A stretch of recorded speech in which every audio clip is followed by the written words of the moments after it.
Heading डाल, chapter का नाम,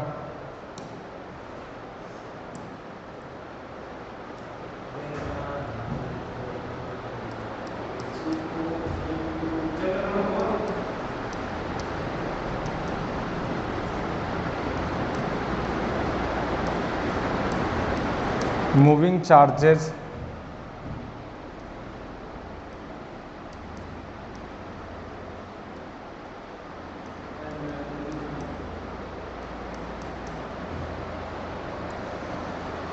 इसको एक और नाम से बोल सकते हैं कि magnetic effect of electric current, because moving charge is also a electric current. भाई इलेक्ट्रिक करंट क्या होती है?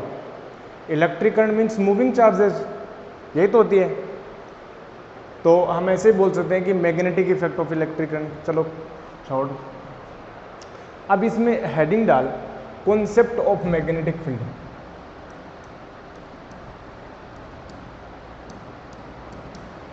कॉन्सेप्ट ऑफ मैग्नेटिक फील्ड, और इसमें एक बात लिखता जा,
the space around a magnet,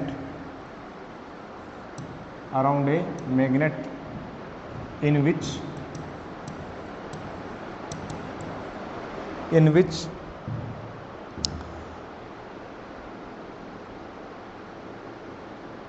the force of attraction can be experienced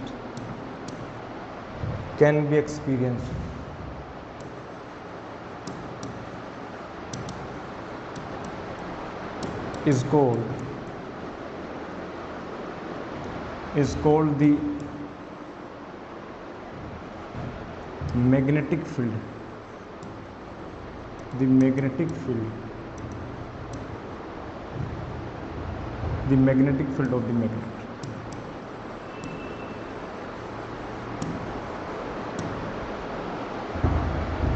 And it is responsible. It is the cause, ऐसे बोल सकते हैं. It is the cause. It is the origin. It is the origin of magnetic force. ठीक है.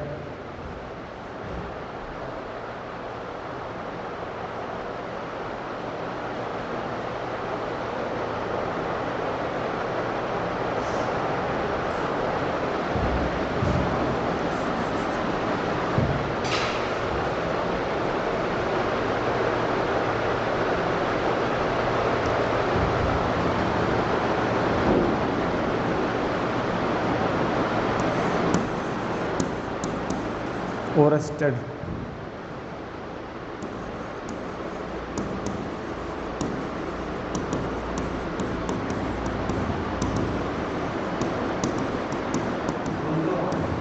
Oersted was the first. लिख ले देख करके. नहीं, Oersted was the first scientist who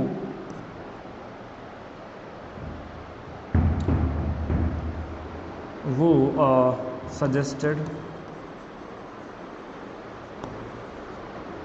the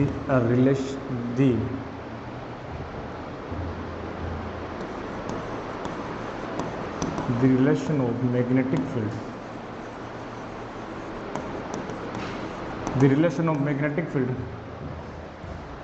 with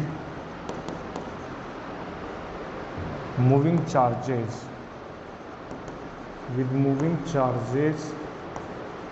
or an electric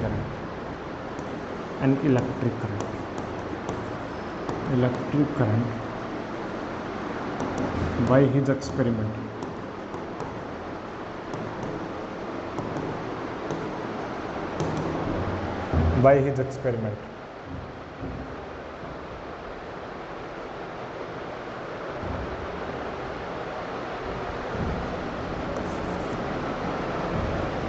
Now we know that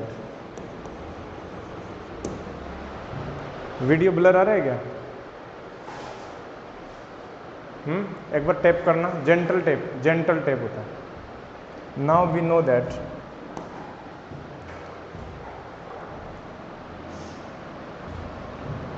थोड़ा सा मैं इसको करना पड़ेगा मेरे को.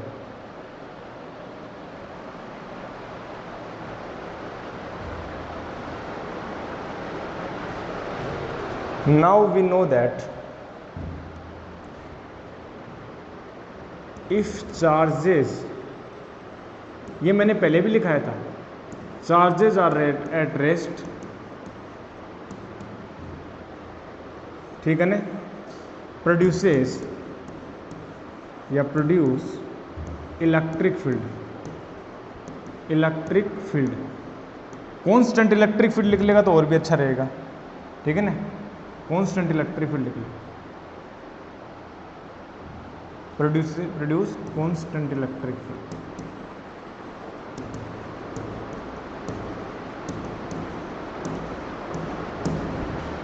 और अगर चार्ज मूव करे, if charges move with constant speed, constant velocity बोल दे चाहे, ठीक है ना, constant velocity, that is steady current. तो क्या होता है बता, क्या होता है, कौन कौन से फील्ड प्रोड्यूस करेगा? If charges are moving with constant velocity means steady current flow हो रही है, तो कौन कौन से फील्ड्स प्रोड्यूस होते हैं?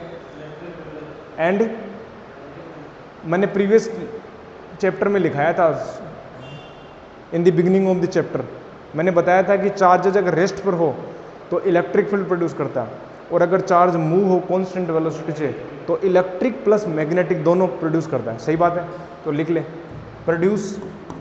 हाँ, इंपॉर्टेंट बात है कि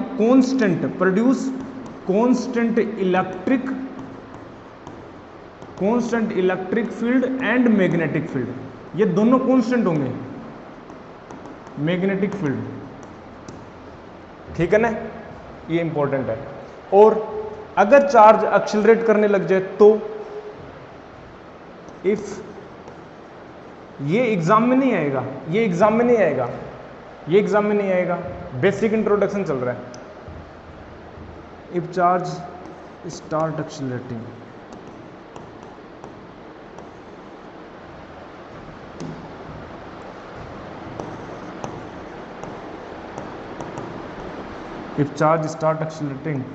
तो क्या होगा? प्रोड्यूस टाइम वेरिंग, ये इंपॉर्टेंट है, time varying electric and magnetic field. इसी को क्या बोलते हैं? इस time varying electric and magnetic field को क्या बोलते हैं? ईएम वेव और electromagnetic wave. Time varying electromagnetic wave, जब चार्ज जब चार्ज कांस्टेंट अपने पास हो, वेलोसिटी हो, तो स्टेडी करंट। ठीक है, ये बेसिक बातें हैं, इंपॉर्टेंट है। अब सुन, ठीक है, इतनी बातें हो गई। अब मैंने क्या लिखा है ये पता है? मैग्नेट क्या होता है? मैग्नेट एक वो समझ, मैग्नेट की अलग स्टोरी है, नेक्स्ट चैप्टर में पढ़ेंगे हम, जिसमें कंप्लीट मैग्नेटिज्म और मैग्नेटिक मटेरियल्स आएंगे। तो मैग्नेट क्या होती है? उसके चारों ओर अगर तुम मैग्नेटिक मटेरियल रखो, जैसे आयरन हो, कोबाल्ट हो, निकल, तो वो अट्रैक्ट करता है। अट्रैक्ट क्यों करता है? क्यों करता है अट्रैक्ट? तो साइंटिस्ट लोगों ने बोला कि वहां पर इसके चारों ओर क्या होता है? मैग्नेटिक फील्ड, और मैग्नेटिक फील्ड फोर्स लगाता है। ठीक है, means magnetic field is the property of the magnet. Can I से इट? क्या मैं ऐसे कह सकता हूं कि magnetic field is the property of the magnet? But अब सुन, देख, सुन, इस बात को सुनना। Oersted was the first scientist who suggested the relation of magnetic field with moving charges or an electric field by his experiment. Oersted ने क्या देखा कि magnetic field can be produced by moving charges also, means electric current. मतलब electric current भी magnetic field produce कर सकती है। मतलब इलेक्ट्रिक करंट क्या मैग्नेट की तरह है, एक्ट कर सकती है? बिल्कुल कर सकती है, बिल्कुल कर सकती है। इस चैप्टर में ये पढ़ेंगे हम, इलेक्ट्रिक करंट। अच्छा, वो इलेक्ट्रिक करंट कौन सी होगी? Steady current. ये वाला केस है। स्टेडी करंट का मतलब charges are moving with uniform velocity, uniform, zero acceleration. और वो कौन सा होगा? कांस्टेंट मैग्नेटिक फील्ड होगा, कांस्टेंट मैग्नेटिक फील्ड। ये हम पढ़ेंगे। इसी कांस्टेंट मैग्नेटिक फील्ड को बोलते हैं मैग्नेटोस्टैटिक्स। जैसे पहली वाली जो प्रीवियस लेक्चर में हमने 2 चैप्टर पढ़े स्टार्टिंग के, वो था electrostatics. Charges were at rest and the electric field produced by दो charges, that will be static electric field, means that branch is called as electrostatics. But in case of magnetostatic, the magnetic field will be constant. Magnetic field will be constant and it is produced by the steady current, means charges are not accelerating, charges are moving with constant velocity. हाँ बता, ठीक। अब Oersted ने ऐसा क्या experiment किया, exam में है,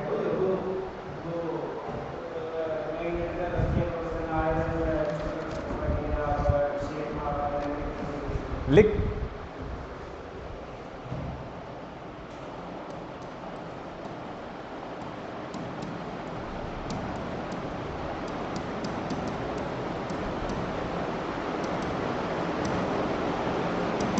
ओरेस्टेड एक्सपेरिमेंट। ओरेस्टेड ने क्या किया? ओरेस्टेड ने क्या किया, मैं थोड़ा सा डेमोन्स्ट्रेट बता देता हूं, फिर उसको लिखा दूंगा। देख, ओरेस्टेड ने करंट कैरिंग वायर लिया, ठीक है, करंट कैरिंग वायर ले लिया, उसमें से करंट फ्लो करवा दी। अब देखते जाना, तो देखते जाना, लिखा दूंगा मैं आराम से, कोई दिक्कत नहीं। एक उसने लिया, एक वायर ले लिया। क्या लिया, बोला कैसे लिया, देखो उसने ये किया कि एक वायर लिया इस प्रकार से, ये वायर ले लिया उसने, इस वायर को उसने बोल दिया ए से बी है, ये पॉइंट ऑफ ए से बी बोल दिया इसमें, और इसमें करंट फ्लो करवाई उसने। करंट फ्लो करवाने के लिए क्या करेगा, क्या बैटरी जोड़ेगा, क्या बैटरी जोड़ेगा, और इसको अगर तू खुश ना हो तो की भी लगा दूँ, तू कहता था की लगाया था, ठीक है, प्लस माइनस। करंट कहाँ से कहाँ फ्लो होगी, कैसे फ्लो होगी, ठीक है। अच्छा डायरेक्शन ले लेते हैं, डायरेक्शन ले लेता हूँ, डायरेक्शन ले लेता हूँ। डायरेक्शन ऐसे लिया कि साउथ, ये ले लिया अपने पास साउथ, ठीक है ना, साउथ से नॉर्थ जा रही है, सही बात है, ठीक है। तो ये हो गया ईस्ट और ये हो गया क्या, सही बात है क्या, साउथ से नॉर्थ हो गया। अब करंट जब साउथ से नॉर्थ जा रही है तो उसने क्या किया, इसके जस्ट नीचे इसके जस्ट नीचे क्या रखा है? एक एक एक एक एक मैग्नेटिक निडल रखी। मैग्नेटिक निडल समझता है? मैग्नेटिक निडल एक मैग्नेट ही होती है। मैग्नेटिक निडल क्या होती है? एक मैग्नेट ही होती है। हाँ, लेकिन कंपास की खासियत पता है क्या होता है? कंपास एक प्लेन में मूव करता है, आगे पीछे नहीं मूव होता है। ये फ्रीली सस्पेंडेड है। फ्रीली मतलब ऊपर नीचे आएगा, ठीक है ना? तो यहां पर इसने ऐसे रख दिया और उसने ये देखा इसका जो नॉर्थ पोल है, इसका जो नॉर्थ पोल, अरे मैग्नेट तो दो पोल होते हैं क्या मैग्नेट के? उसने ये देखा जब करंट साउथ से नॉर्थ फ्लो होती है ना, तो ये जो नॉर्थ निडल है ना, इसकी किस साइड में मूव कर रही है? किस साइड में मूव करेगी? किस साइड में डिफ्लेक्ट होगी? किस साइड में? कौन से ऊपर?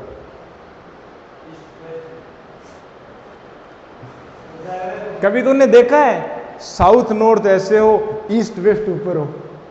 भाई ये मैंने कल भी बताया था, कल वाले लेक्चर में बताइए, it is in the plane, it is in the plane. And if you are taking south north in this direction, देख south north in this direction, then west and east क्या है? ऐसे है, ठीक है ना? समझ? ऐसे है, ये वायर है, ए से बी वायर है, करंट ऐसे जा रही है और वो निडल ऐसे है। हाँ, और जैसे मैंने ऐसे नोट, हाँ ऐसे ऐसे ऐसे ऐसे कर रखी है, ऐसे, अरे स्टैंड पर पकड़ रखी है, अब गिर जाएगा ये। तो क्या होगा? अब ये जो निडल है नॉर्थ पोल ये इस तरफ डिफ्लेक्ट हो गया।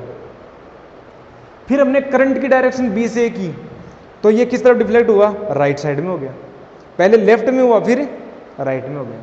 और जब करंट की जो मैग्नीट्यूड है, करंट का जो वैल्यू है, उसको अगर बढ़ा दें तो उसका जो डिफ्लेक्शन बहुत तेज होता है, मतलब फोर्स ज्यादा लगता है।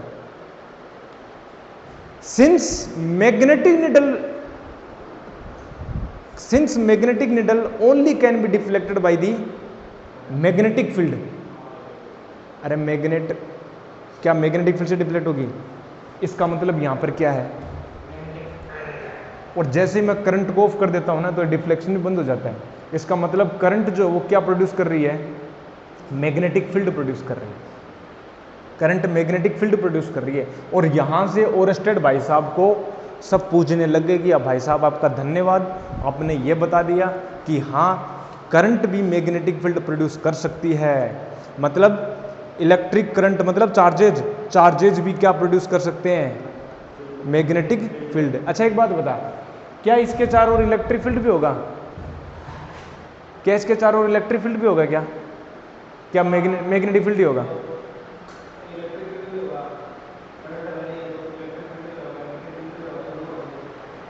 ये करंट कहाँ बह रही है? वायर में। इस वायर में टोटल चार्ज कितना है? कितना है? कितना है टोटल चार्ज? 0।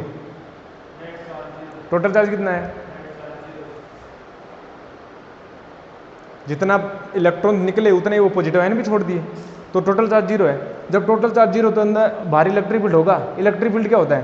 के क्यू अपॉन आर स्क्वायर होता है किसी पॉइंट चार्ज का। जब टोटली चार्ज ही 0 है तो बाहर इलेक्ट्रिक फील्ड भी नहीं होगा। तो फिर वो क्या था जो मैंने पहले पिछले वाले स्लाइड में बताया? वो तब था जब चार्जेस बाहर इस वायर से बाहर फ्लो हो, तब वो इलेक्ट्रिक फील्ड भी होगा, मैग्नेटिक फील्ड भी होगा। लेकिन ये चार्जेस चूंकि टोटल चार्ज 0 है तो इलेक्ट्रिक फील्ड नहीं होगा, मैग्नेटिक फील्ड होगा।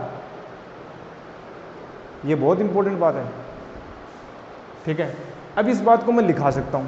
अब इसको ना, इसकी डायरेक्ट इस एक्सपेरिमेंट को जो है ये ईस्ट में हो गया, ईस्ट में हो गया मतलब ऐसे डिफ्लेक्ट हो गई है। हाँ वेस्ट में, सॉरी, ये ऐसे डिफ्लेक्ट हो गई,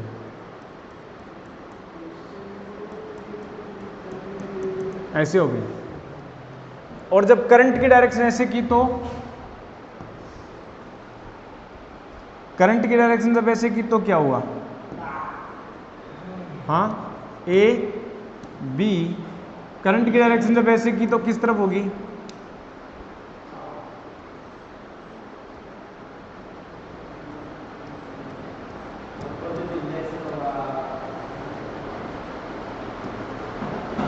अब क्या होगा उस निडल के साथ?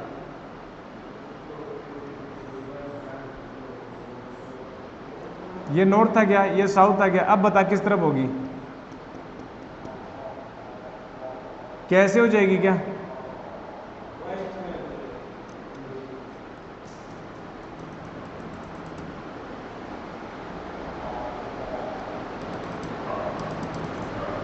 तो ये नॉर्थ इस तरफ आ जाएगा और ये साउथ इस तरफ आ जाएगा। और डिफ्लेक्शन को मैं ऐसे दिखा सकता हूँ कि इस तरफ हो जाएगा आपके पास, और ये इस तरफ हो गई। सही बात है क्या? अभी इस बात को लिखाना है मेरे को, थ्योरी बतानी है बस, ठीक है ना। लिखा सकता हूँ मैं ऐसे धीरे धीरे, लेकिन मैं थोड़ा बूस्ट मोड पर आता हूँ, ठीक है ना। लिख, हेडिंग डाल ओरस्टेड्स एक्सपेरिमेंट। अब इसकी डायरेक्शन जो है ना, ये जो मैग्नेटिक निडल है ना, ये कैसे कैसे डिफ्लेक्ट हो रही है, उसकी डायरेक्शन को देने के लिए एम्पियर साहब आए। वही एम्पियर, वही, हाँ एम्पियर्स लो। अब सुन, सभ्य तरीके से बिहेव कर ले, रिकॉर्डिंग चल रही है। लिख एम्पियर्स स्विमिंग रूल।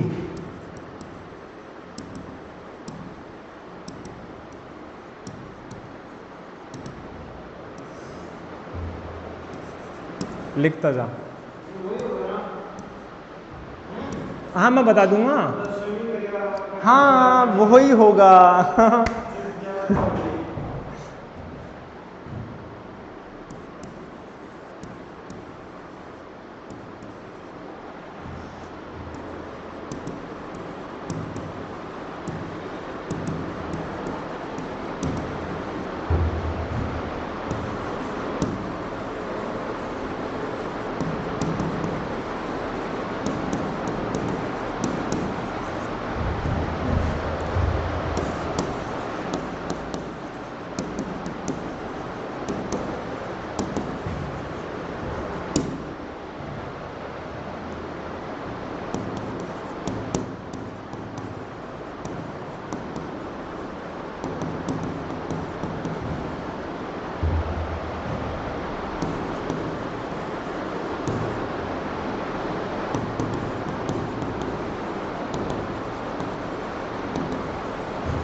राइटिंग देख लेना भाई।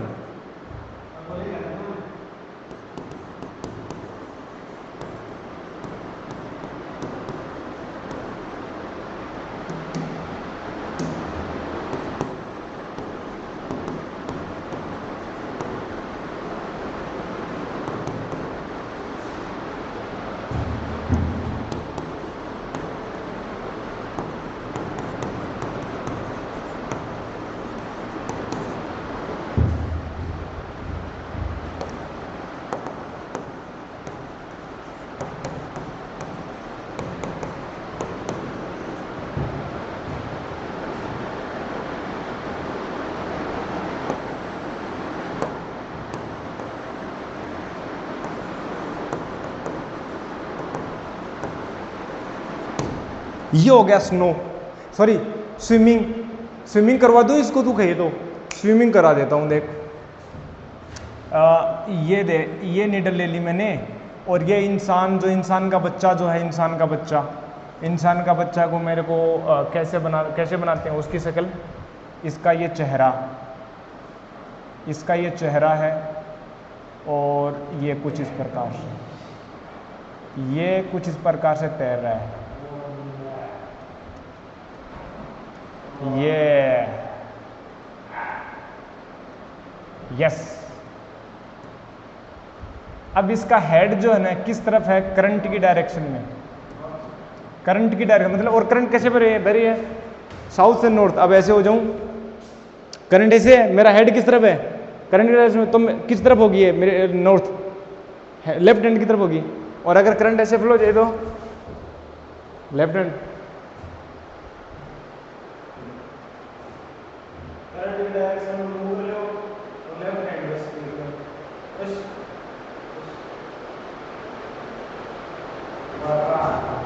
बता।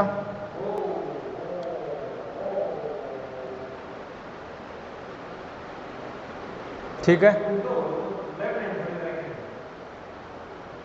लेफ्ट हैंड होगा ना यार।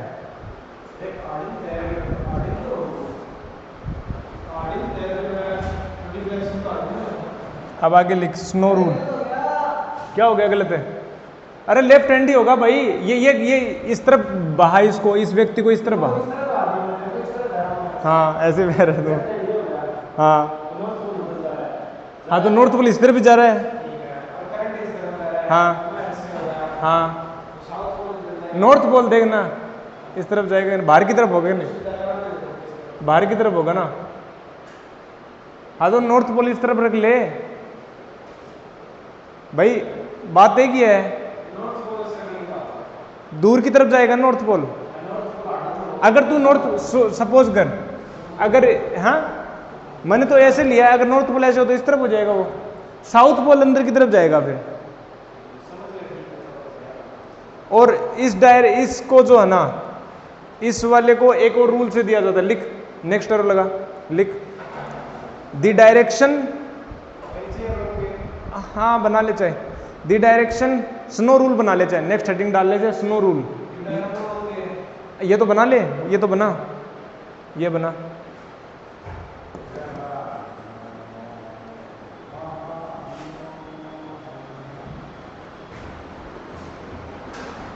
अब एक काम करते हैं, देख, एक और लिख सकता स्नो रूल।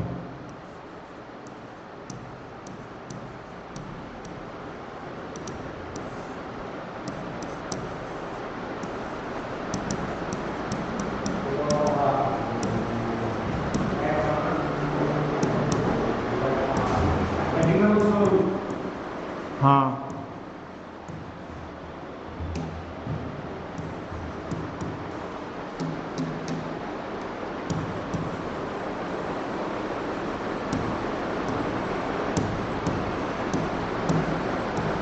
स्नो मीन्स क्या होता है, बर्फ, ठीक है ना।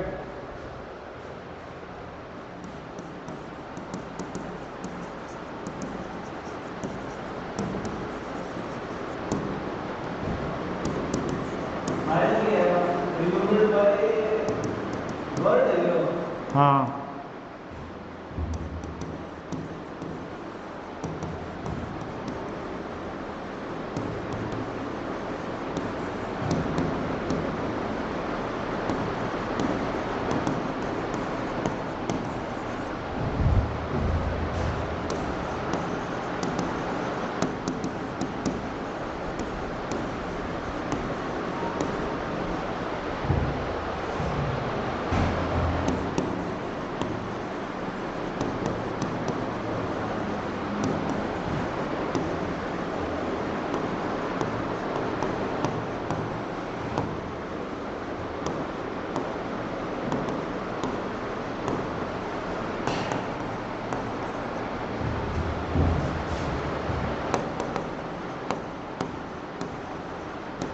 ये याद रख लेना, साउथ से नॉर्थ में करंट बह रही है, ओवर मतलब ऊपर है वायर, और डब्लू मतलब वेस्ट में फ्लो, वेस्ट में हो जाएगी वो, ठीक है ना, ऐसा नो डब्लू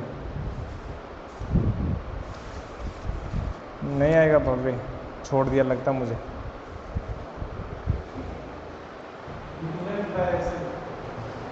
अच्छा सिला दिया तूने मेरे प्यार का।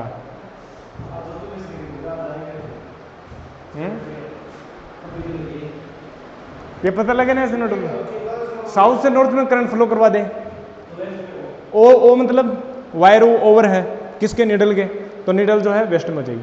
हेडिंग डाल, हेडिंग डाल। इस सेगमेंट का सबसे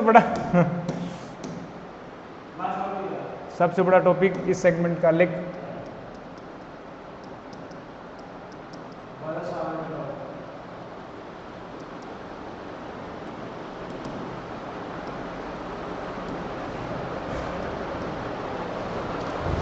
लिख लिख लिख। Biot and Savart, Biot and Savart deduced an expression of magnetic field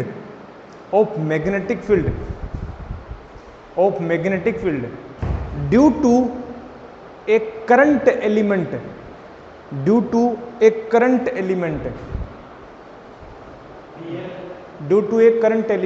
dl vector, bracket में लिखना dl vector which is known as Biot-Savart law, next arrow लगा, उसमें लिख consider a current element dl vector, consider a current element dl vector of a conductor xy, carrying a current I, capital I, carrying a current capital I है ना, carrying current I, ये XY मैंने conductor ले लिया, लिखते जाना। इसमें क्या है, करंट, कितनी करंट फ्लो हो रही है, कैरिंग, नहीं रुक जा, कैरिंग ए करंट आई। आगे लिख late P is the point where magnetic field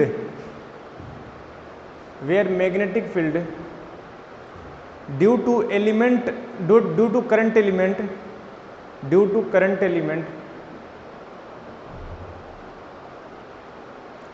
और कितना होगा magnetic field dB vector,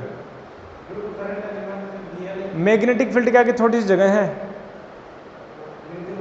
dB vector, क्या बोला, वापस से बोलना मेरे को, where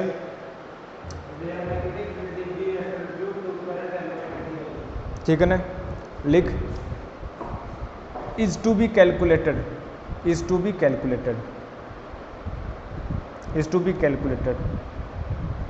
let position vector of point P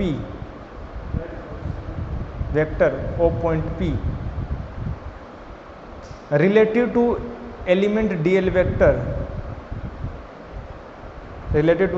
is r vector and the angle between dl vector and r vector is theta।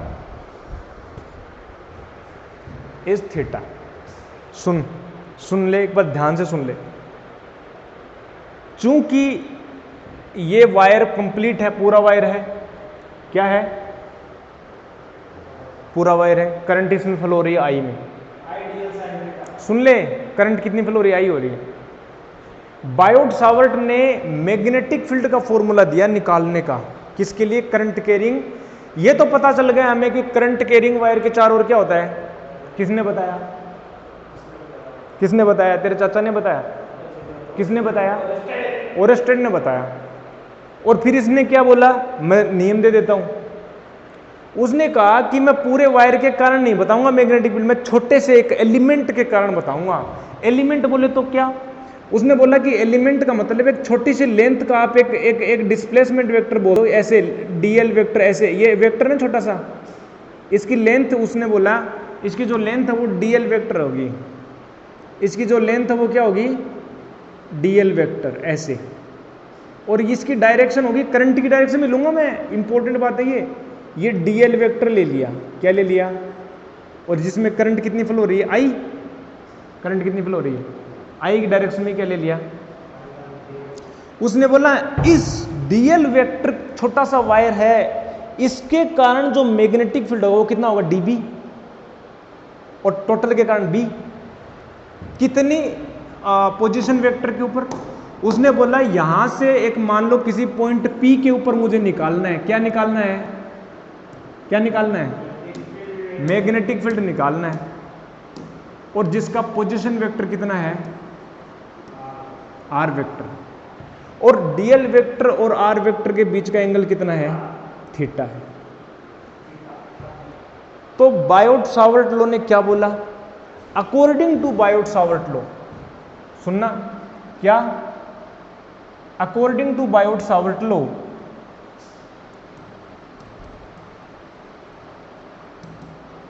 according to Biot-Savart law, the magnetic field,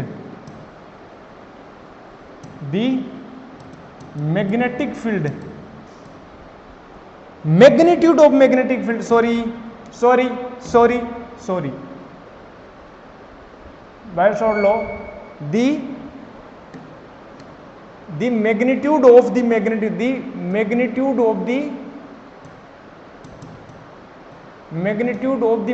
field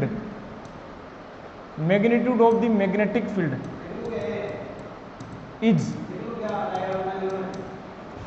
लिख ले, एक number directly proportional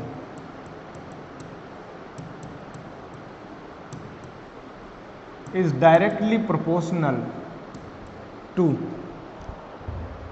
the current,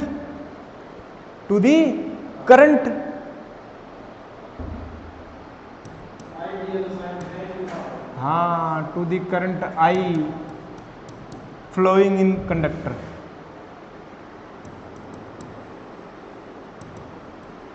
सही पकड़े हैं आप, सुन, यानी D be directly proportional क्या हो गया, आई, 2 नंबर डाल, डायरेक्टली प्रोपोर्शनल टू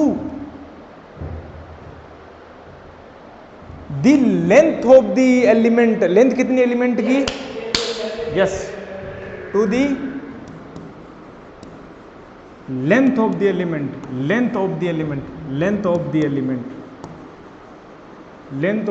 मान ले तो डीएल, मतलब डीबी जो है वो डायरेक्टली प्रोपोर्शनल क्या हो गया, DL. Third, okays, let me shrink it, इसको देख, लेग हो जाता है इसको वापस आने में, अपने जोन बनाने में। Third, is directly proportional to the sine of theta, यानी dB directly proportional sine theta, ठीक है। Fourth element, inversely proportional, oh my God, inversely proportional to the square of the distance,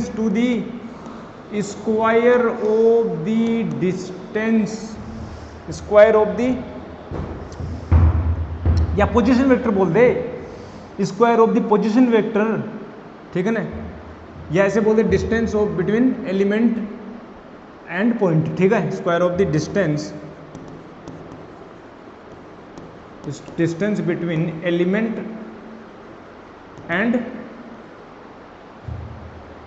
point of observation या point P, यानी dB inversely proportional to the square of the distance, ये इसने बोला। अब इनको क्या कर दो, मर्ज कर दो, कंबाइन कर दो। आगे लिख रहा हूं मैं, combining all the factors, combining all the 4 factors, combining all the 4 factors, अगर मैं कंबाइन कर दूं ना तो क्या होगा मुन्ना, ऐसा होगा क्या कि आई आ जाएगा, डीएल आएगा, साइन थीटा आएगा, अपोन में आर स्क्वायर आ जाएगा, और जब हम प्रोपोर्शनलिटी कांस्टेंट को हटाएंगे तो क्या आ जाएगा पता है, एक कांस्टेंट आ जाएगा, dB is equal to K बोल दूंगा, कमबख्त, dB is equal to K I d L sine theta upon r square. ये वही बात है जैसे के Q1 Q2 upon r square आया था, वेयर अब लिख ले चाहे, where proportionality constant depends on the system of unit as well as the medium है। और फिर लिखाता हूं, लिख पहले,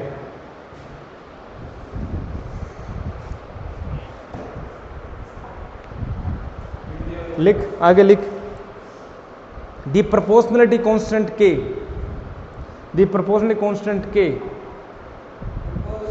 प्रोपोर्शनलिटी कांस्टेंट के depends the proportionality constant k depends on the medium between the observation point and element, and the system of unit chosen, next arrow लगा, लिख, for free space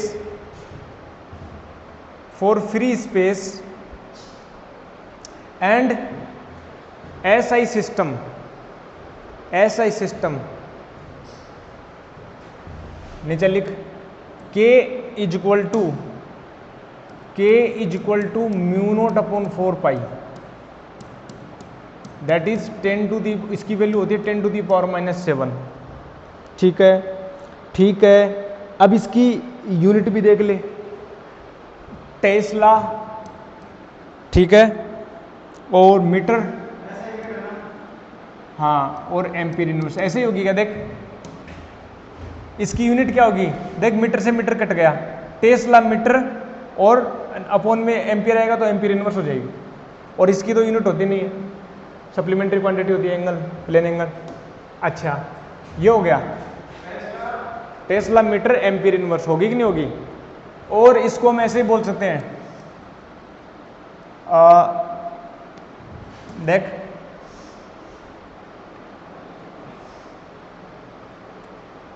ये जो हो जाएगा ना वेबर हो जाएगा, तो वेबर 5b इंटू ए, एरिया ने, ये एरिया ही तो है, तो इस तरफ जाओ, एरिया की यूनिट है, तो टेस्ला इंटू एरिया जो होता है वो फ्लक्स होता है, उसकी यूनिट होती है वेबर, तो वेबर तो आ जाएगी पर एम्पियर और पर मीटर,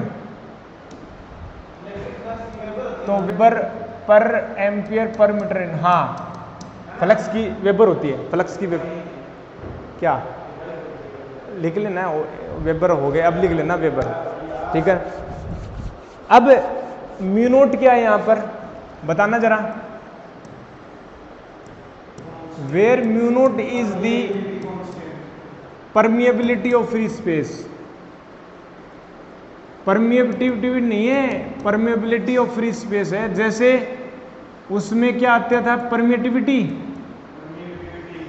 एप्सिलॉन नोट आता था कि नहीं आता था, और यहां पर क्या था परमिएबिलिटी, ये क्या रिप्रेजेंट करती है, वही रिप्रेजेंट करती है जैसे उसमें इलेक्ट्रिक फील्ड करता था, कितना परमिएबल है वो मटेरियल, ठीक है, मटेरियल की प्रॉपर्टी आगे आ जाएगा। तो अब Biot Savart law can be written as, Biot Savart law आगे लिख, can be written in free space as, और सिस्टम ऑफ यूनिट वो है, तो क्या लिख सकता हूं, dB इज इक्वल टू के की जगह क्या आ जाएगा, म्यू नॉट अपॉन 4 पाई, और I dl sine theta upon r square आ जाएगा कि नहीं आ जाएगा, आर स्क्वायर आ जाएगा कि नहीं आ जाएगा। अब चूंकि dB क्या है, एक वेक्टर क्वांटिटी होती है ना dB, लिख नीचे लिख, जब तू इसकी डायरेक्शन देखेगा ना, यहाँ पर मैग्नेटिक फील्ड कैसा है, तो पता है क्या करेगा, यहाँ पर निडल रखेगा नॉर्थ साउथ की, और तू पता है क्या देखेगा, नॉर्थ पोल में ऐसे जा रहा है अंदर की तरफ, तो इसका मतलब यहाँ पर मैग्नेटिक फील्ड अंदर की, क्योंकि मैग्नेटिक फील्ड की डायरेक्शन में फोर्स लगेगा, तो इसकी डायरेक्शन को दिखाने के लिए वेक्टर फॉर्म में लिखा, लिख since the direction of dB vector eight point P, direction of dB vector eight point P is inward to the plane, is inward to the plane, is inward to the plane. So we can express, so we can express the, we can express the above equation as vector form में बता दे dB, कैसे ऐसे लिखता हूँ, dB vector is equal to mu naught upon 4 pi I dl vector cross r vector upon r cube. तू करके देख ले, चाहे मैं गारंटी देता हूँ ऊपर वाला ही बन रहा है फॉर्म, ऊपर वाला ही बन रहा है, तू करके देख ले, चाहे बैट लगा ले भाई साहब, बैट लगा ले, चाहे एक लास्ट लाइन और लिख ले बस, लिख the direction of dB vector, dB vector is in the direction of, is in the direction of the vector dl vector cross r vector, direction of dl vector cross r vector in the direction of vector dl vector cross r vector, direction of the vector, बैठ बैठ एक बार, थोड़ा धैर्य रख, बैठ एक बार, dl vector cross r vector in the direction of the vector dl vector cross r vector, ठीक है ना, which is given by the right hand screw rule, which is given by the right hand screw rule. 5 minute और रुक, देख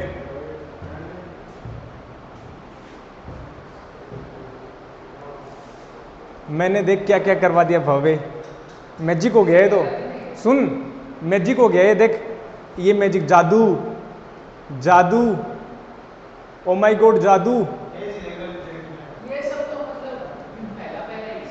ये Oersted है, Oersted है, snow rule हो गया और एम्पियर का तैरने का नियम हो गया। फिर इसके बाद में बायोट सावर्ट लॉ ये बोलता है कि मैग्नेटिक फील्ड कैसे कैलकुलेट करोगे किसी वायर के चारों, किसी करंट एलिमेंट के कारण मैग्नेटिक फील्ड, ये किसने बताया कि किसी करंट कैरिंग वायर के चारों ओर मैग्नेटिक फील्ड होता है? सबसे पहले ये किसने बताया कि किसी करंट कैरिंग वायर के चारों ओर मैग्नेटिक फील्ड होता है? सबसे पहले ये किसने बताया कि किसी करंट कैरिंग वायर भी एक मैग्नेटिक फील्ड प्रोड्यूस करता है? किसने बताया? ओरेस्टेड ने। कैसे बताया? उसने एक एक्सपेरिमेंट किया, उसने बोला देखो देखो देखो भाई साहब, जब जब मैं करंट में बैटरी में इससे करंट फ्लो करवाता हूं तो निडल हिलती है, चूंकि magnetic needle only can be moved by the presence of magnetic field. एक मैग्नेटिक फील्ड हिलती कब है? इसके चारों ओर जब मैग्नेट रखी हो तभी हिलती है, अदरवाइज नहीं हिलती। और मैग्नेट क्या करती है? मैग्नेट अपने चारों ओर मैग्नेटिक फील्ड प्रोड्यूस करती है, जिसके कारण वो हिला देती है उस मैग्नेटिक निडल को। तो फिर ओरेस्टेड ने बोला देखो देखो भाई साहब, ये मैग्नेटिक निडल हिल रही है क्या? बोला हाँ। बोला इसके चारों ओर कोई मैग्नेट है? बोला नहीं। तो क्या है इसके चारों? बोला इसके चारों ओर एक वायर है। तो बोला चूंकि ये तो केवल मैग्नेट के कारण हिल सकती है, लेकिन ये वायर के कारण हिल रही है, इसका मतलब ये वायर इसके चारों ओर मैग्नेटिक फील्ड प्रोड्यूस कर रहा है। और यहां से उसको बोला कि बधाइया हो भाई साहब, आपने एक बड़ी खोज कर दी कि एक करंट कैरिंग वायर भी क्या प्रोड्यूस करता है? मैग्नेटिक फील्ड प्रोड्यूस करता है। फिर बायोट सावर्ट ने बोला कि अच्छा तूने ये बता दिया कि वायर के चारों ओर मैग्नेटिक फील्ड प्रोड्यूस होता है, लेकिन मैं ये बताऊंगा उसकी वैल्यू कितनी होती है। और उसने वैल्यू निकाल दी, लेकिन उस पूरे वायर के लिए नहीं निकाली, एक छोटे से करंट एलिमेंट के कारण निकाली। और उस करंट एलिमेंट के कारण मैग्नेटिक फील्ड आया डीबी। और उस डीबी को उसने बोला ये डीबी डायरेक्टली प्रोपोर्शनल होता है इसमें फ्लो होने वाली करंट के। ये डीबी डायरेक्टली प्रोपोर्शनल होता है उस करंट एलिमेंट की लेंथ के, छोटे से डीएल होती है ना इसकी लेंथ। उसने बोला ये डायरेक्टली प्रोपोर्शनल होती है साइन ऑफ थीटा के। थीटा किनके बीच की वो एंगल है? डीएल वेक्टर और पॉइंट ऑफ ऑब्जर्वेशन का वो पोजीशन वेक्टर, पॉइंट पी का, इनके बीच का एंगल। और इनवर्सली प्रोपोर्शनल होती है इसके बीच की डिस्टेंस के, पॉइंट पी के और उस डीएल वेक्टर की डिस्टेंस। और दोनों को मर्ज कर दो, ये बन गया। उसने जब इक्वल रखा तो एक कांस्टेंट आ गया के। ये वही उसी तरह का कांस्टेंट है जैसे के क्यू इनटू 2 स्क्वायर। ये के भी वैसे ही डिपेंड करता है, मीडियम पर डिपेंड करता है और सिस्टम ऑफ यूनिट पर। अगर मैं मीडियम ले लूं फ्री स्पेस, अगर मैं मीडियम ले लूँ फ्री स्पेस और सिस्टम ऑफ यूनिट ले लूँ SI, तो उस K की वैल्यू ये आती है। एक्सपेरिमेंटली प्रूवन है, एक्सपेरिमेंटली प्रूवन है। और फिर उसने बोला कि जब K ऐसा आ गया तो इसकी वैल्यू रख दो वैक्यूम के लिए, तो बोला ये बन गया। और उसने बोला कि चूंकि मैग्नेटिक फील्ड वेक्टर क्वांटिटी है तो इसको वेक्टर में बना सकता हूँ, बोला लिख सकते हो, बोला लिखो। लिखने के लिए उसने बोला कि अगर यहाँ पर मैग्नेटिक नीडल रखोगे ना तो नॉर्थ पोल अंदर की तरफ जाएगा, मतलब मैग्नेटिक फील्ड किस तरफ, अंदर की तरफ। मैग्नेटिक फील्ड तो नीडल में बताते डायरेक्शन, तो अंदर की तरफ है, अंदर की तरफ है। तो देख डायरेक्शन बताने के लिए DL vector cross R vector कर, DL वेक्टर की तरफ अंगुली रख और घुमा दे R वेक्टर की तरफ, यही तो होता है घुमाने का। तो DL वेक्टर की तरफ अंगुली रखो, R वेक्टर की तरफ घुमाओ, R वेक्टर ऐसे है ना, तो DL vector cross R vector अंगूठा क्या देगा यहाँ पर, मैग्नेटिक फील्ड की डायरेक्शन देगा। तो DL वेक्टर तो ऐसे है और R वेक्टर ऐसे है, तो घुमा दो और यही डायरेक्शन आ गई। और इसलिए इस फॉर्मूले को मैं ऐसे भी लिख सकता हूँ, यह रख DL क्रॉस R वेक्टर का DL into R sine theta, R से R कट जाएगा, R स्क्वायर हो जाएगा, ये फॉर्मूला बन गया, मौज हो गई। आज क्लास स्टार्ट हो गई थी 3:50 पर, क्योंकि ये थोड़ा जल्दी, क्योंकि 10 वाली क्लास 10 बजे वाली शाम वाली जो क्लास है ना, जो उन बच्चों की लगती है 10वीं वालों की, वो मैंने ली नहीं। तू चल रहा है क्या, इसको बंद कर।